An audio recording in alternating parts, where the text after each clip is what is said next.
Que el mundo se acaba. Es inevitable y se avecina. Quiero que me lleves al sitio que vi al tocar esto. No aceptáis las señales. ¿Quién eres, niña? Y miráis hacia otro lado. Hay un plan que hasta los más insignificantes actos pueden cambiar el futuro. Tomorrowland, el mundo del mañana. Alimenta tu obsesión por el cine por solo 9 euros al mes. El 14 de febrero, prepárate para el amor y para la guerra. Vuelve el Capitán Poldark. Preestreno del primer episodio en Cero. Bracero. Futbolista que agita los codos para librarse de su marcador.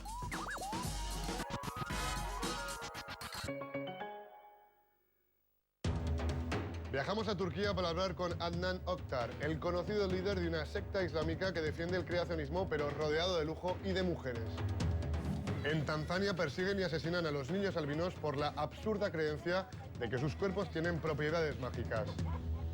Hola, soy Dani Campos y esto es Diario Vice.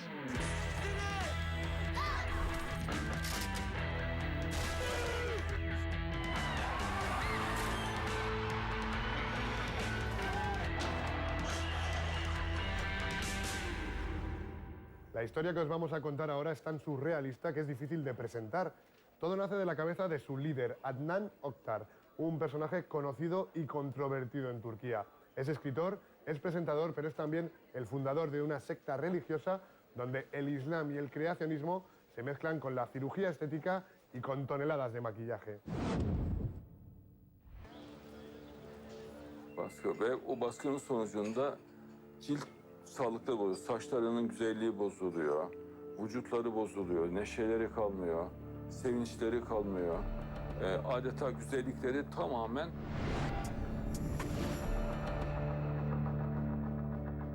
So we're in Istanbul, Turkey's biggest city, and also home to Adnan Oktar, the world's most famous, if not only Muslim creationist. His group of followers is called the Kittens. Even though they're a religious group, they have their own TV channel and show where they talk about everything from religion, politics, to Kim Kardashian.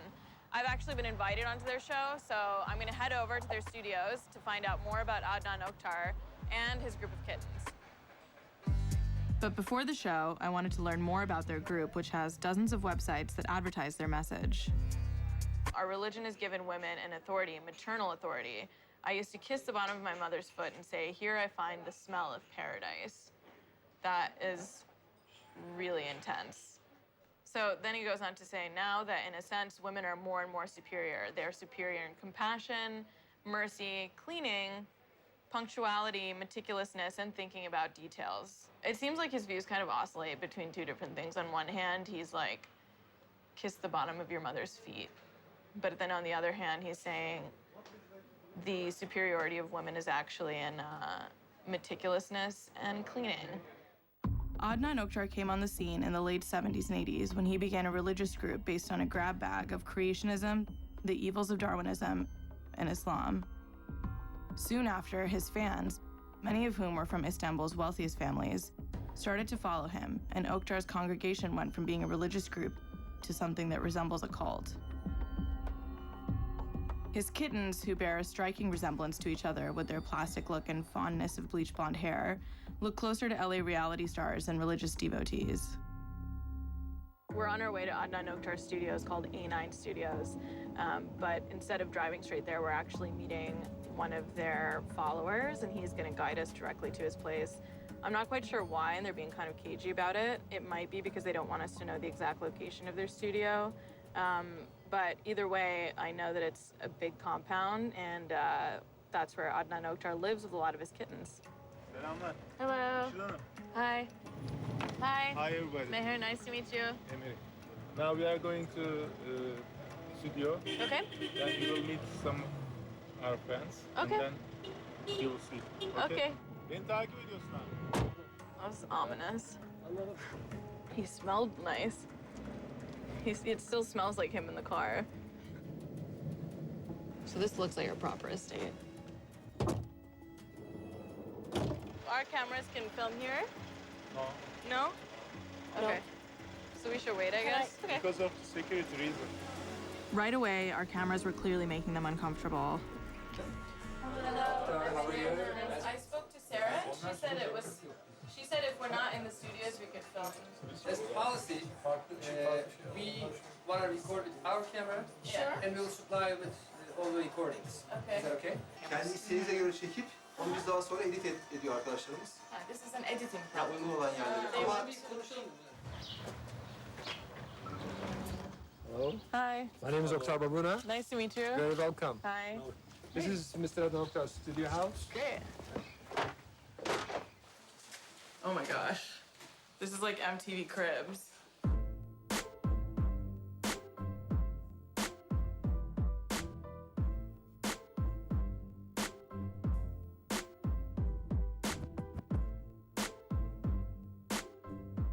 I got so caught up in the luxury, I forgot that this is the home of Islamic creationism. Oh, this is gorgeous.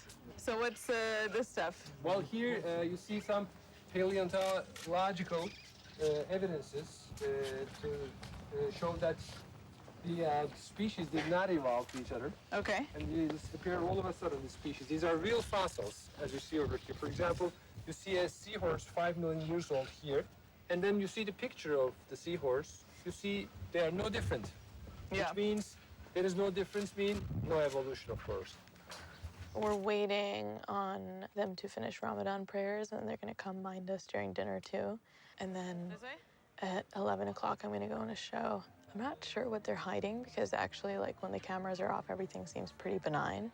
There's only one kitten who we've seen so far. The rest have been corralled away until we see the show. It feels a bit like I'm in North Korea, because everybody's smiling, and everybody's into showing me how luxe the life is. But they are not letting us film anything at all with our own cameras. Like I said before, you know, no, there's someone coming. Turn off the camera. Turn it off, turn it off. In preparation for the show, I was plastered with makeup, but even that we weren't allowed to film. But when I did finally get on set, there were only dudes, no kittens to be seen.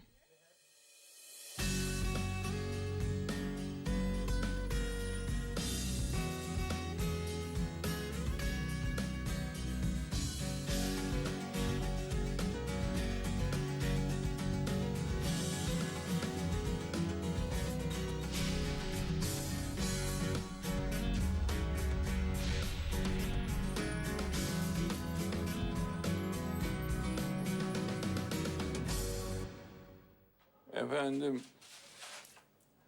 merak ettiğiniz, konuşmak istediğiniz konular varsa hemen başlayabiliriz. Okay, so I came here because I'm making a TV program about women in Islam. I've noticed that we said in Turkey when we come here, it's very distinct because there are people who are covered and there are people who are not. Does he believe that women should be covered? Yani çok olağanüstü şartlar varsa, kadına rahatsız ediliyorsa, tabii ki kadın kendini korumak için kapanması gerekir. Cenab-ı Allah bu konuyu net bir hüküm olarak açıklıyor. Yani cinsel organları, göğüsleri kapalı olmak şartıyla gayet rahat bir kıyafetle gezebilirler. So this means like a bikini, for instance, they can wear? Tabii ki. So there are many women that work on the A9 channel. Are they here tonight? Evet, demin geldiler. Alkışlarla sizi isterseniz içeri alın. Oh, they're leaving? Yeah, the ladies are. Hanımlar Okay. geliyor, ladies are coming.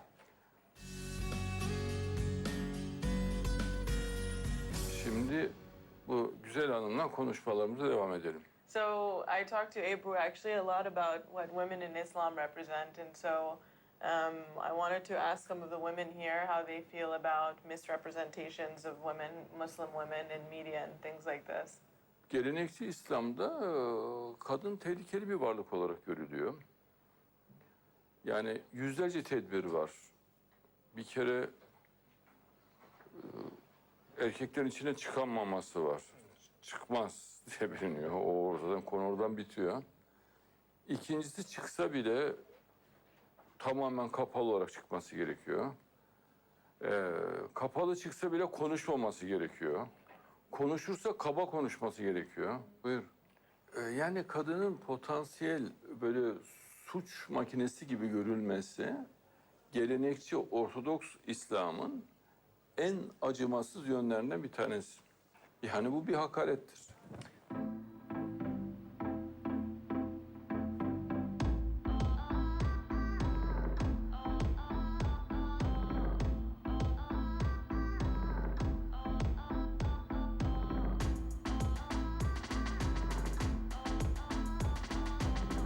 I'm wondering if it's okay for me to ask one of the ladies if they can tell me their story a little bit. Is that okay? Size acaba hanımlardan birisiyle onların hikayesini sormam uygun olur mu diye soruyor. Tabii ki. Of course. Sure. Okay. I don't know any one of you that wants to answer, but basically I was curious to know about how your life changed once you started following creationism and became part of the A9 team. Actually, a lot of things changed when I met him because, for example, when you look at us, all of us, and I'm sure you also realize it from outside, here, women are always in front. We are not only equal, but we are always superior. So it's the best place for a woman to be in the world. Oh, great. So because, for example, we have all, seen the West and how they treat women. Yes, there is equality, but for example, when you enter a room, for example, in England, in America, there is no difference between a table and a woman in the room. But with him, for example, when a woman walks in a room, it's like an extraordinary being walks in a room. And he realizes every single detail. And, women can see a lot of details, and it's very important for a woman. Is there a connection between the way that women are treated here and the creationism part of it?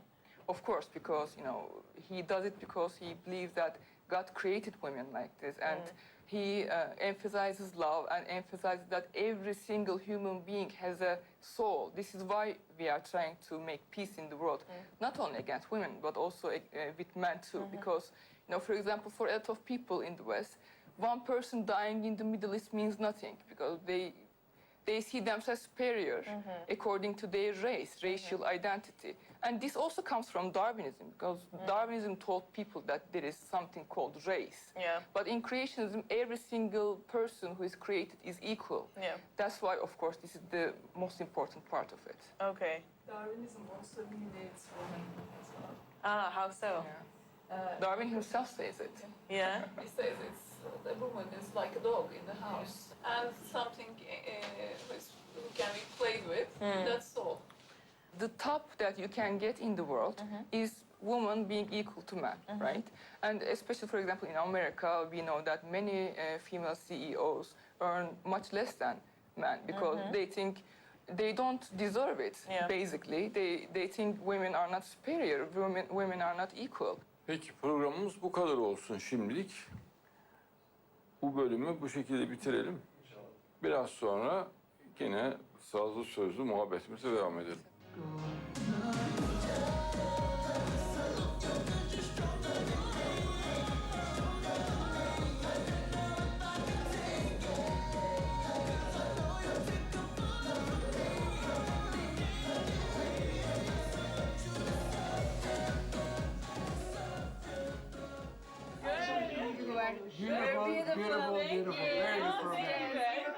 This is such a good gift. I really appreciate it. That was the weirdest thing I've ever gone through in my life. On one hand, it's like they're trying to make these women look like real TV presenters, but then on the other hand, in the middle of while somebody's having a conversation about women and politics and Islam, their leader starts playing Sia and like weird top 40 remixes, and everyone has to start dancing in their chairs. When I came, I thought this was going to be a fun time, that this would be something that was light and bubbly, and we would have, a fun hangout session by the pool with these ladies. And by the time we show up, it turns into this dark, kind of scary, uneasy situation where it's as if you walked into a reality show that's actually a prison. And instead of having any sort of resolve, we're left kind of empty-handed with their bizarre footage. To the outside world, their lives seem like a joke. They seem like something that's an embarrassment or there for spectacle. But in reality, these are real people, and their lives seem to amount to some sort of spectacle for one man, and that's their cult leader, Adnan Oktar.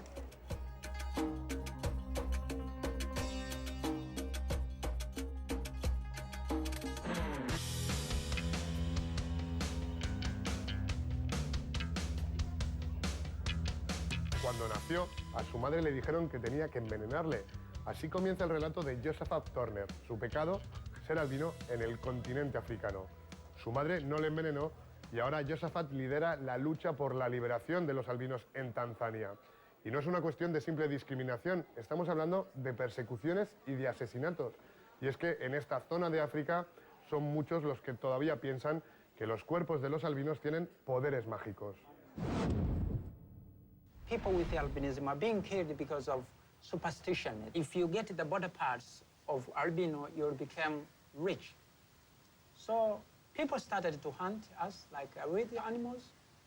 People started to chop us because they want to become rich.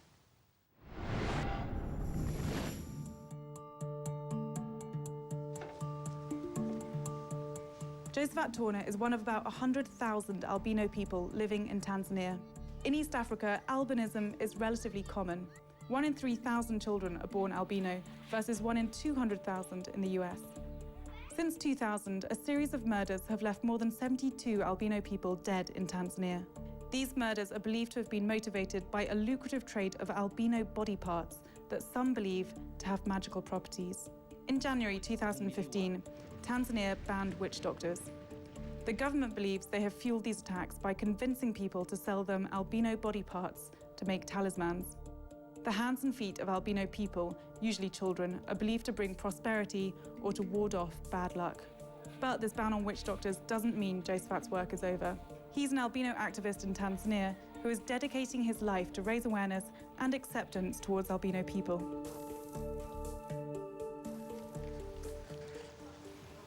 Thank you. So firstly, I just wanted to touch on your personal story. What was it like growing up as an albino person here in Tanzania? If you have this condition, you are someone who's like a ghost. It means you are not really a human being. So that's why if you are born with this different color